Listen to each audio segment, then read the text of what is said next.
This is the chapter that most people would prefer to skip in the book of Romans. A lot of guys who preach through the book of Romans will skip chapter 9.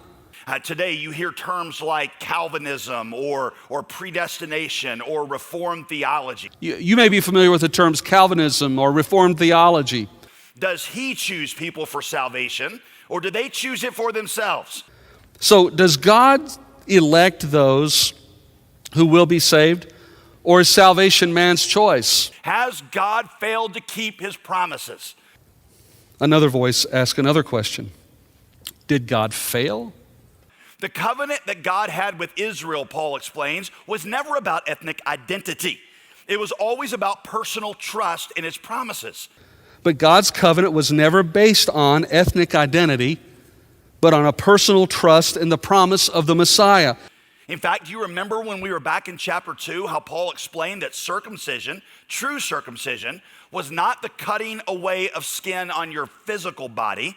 True circumcision was the cutting away of spiritual deadness from your heart.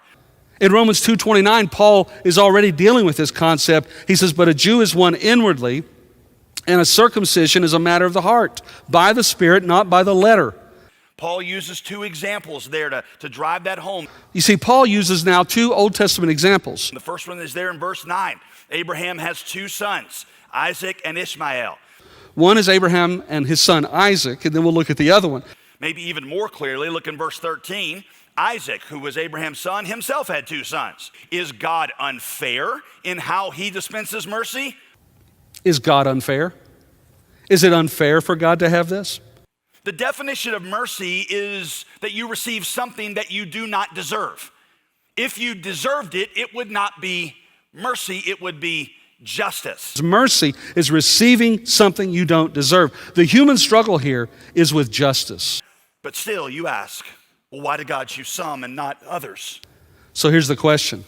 Why does God choose some and not others? Look what he says, verse 16. So then, it does not depend on human will or effort, but entirely on God who shows mercy. But look at verse 16. So it depends not on human will or exertion, but on God who has mercy. That means God did not look down from heaven and say, oh, that one, yeah, he's got some potential. You see, God does not look down and say, hey, you know what, that guy's got potential. That does not mean that God's choices were arbitrary, as if God shut his eyes metaphorically and started going eeny, meeny, miny, mo, and just started picking people at random. Nor does he look down and say, eeny, meeny, miny, mo, you're it.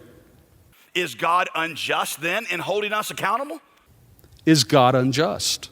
Here's the question. If Pharaoh was just playing the role that he's supposed to play, well, how could he be held accountable for that? For many of you, this is your question. In other words, if Pharaoh is just role-playing something that God has wired him for and that he has no control over it, then really, should he be responsible? Well, Scripture does indeed say that God hardened Pharaoh's heart to resist his message. But, listen, that statement comes only, after the sixth plague.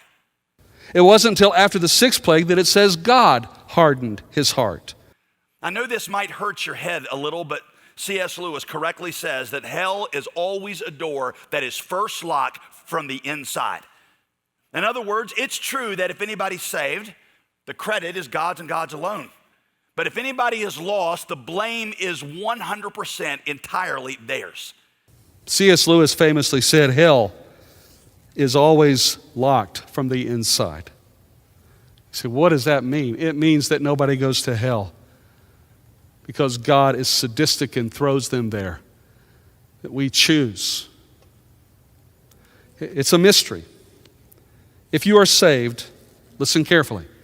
If you are saved, the credit goes to God alone. And if you are lost, the blame's all yours. The late D. James Kennedy, who is a Presbyterian, uses this really helpful illustration. He said, say 5 friends of mine decided they were going to rob a bank and I found out about it. Okay, I'll just use it here. Say that 5 of our campus pastors here are going to go down and rob a bank. John Muller and Ricky Harris and Rodell Hernandez and Josh Hill and Eric Gravel, okay? And Peter Park just decides he just wants to jump in the fun. So now 6 of them, right? And so I find out about it. I go over to the place where they're getting ready to go, and I'm like, guys, this is a terrible idea. You shouldn't do this. And they're like, no, we're going to do it. And all 6 of them start walking out the door, and I pick the weakest one right, who obviously would be John Muller, and I say, all right, and I tackle him and I pin him to the ground. The other 5 go, and I hold John. I'm like, I will not let you go. The other 5 go, the robbery goes bad. They get caught. A guard gets shot, 2 civilians. These guys are tried, they're convicted, and they're sentenced to life in prison. Here's how G. James Kennedy asked it. Whose fault was it the other men were arrested and sentenced? Can they blame me because I didn't stop them? No. This other man, this John Muller, who's now walking around free because he never went through with the act and he never got convicted, can he say, oh, it's because my heart was so good and because I was so wise that I resisted that temptation, that's why I walk free? No, the only reason that he is free is because of me. I restrained him. So it is that those who go to hell have no one to blame but themselves. Dr. D. James Kennedy, a Presbyterian pastor, years ago, he developed the whole thing we'd use as a training tool called Evangelism Explosion. He said, is God unjust in picking whom he chooses? He said it's like 5 men who decide they want to rob a bank.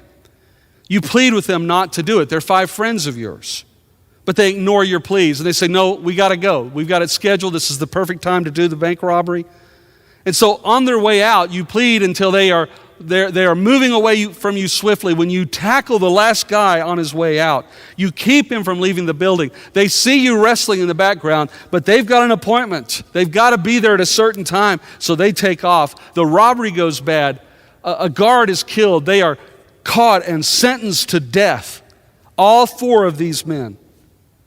So think about those 4 men. Whose fault is it that they were condemned to die? It's theirs. Think about the one guy, the guy that you tackled, the guy that you kept from going.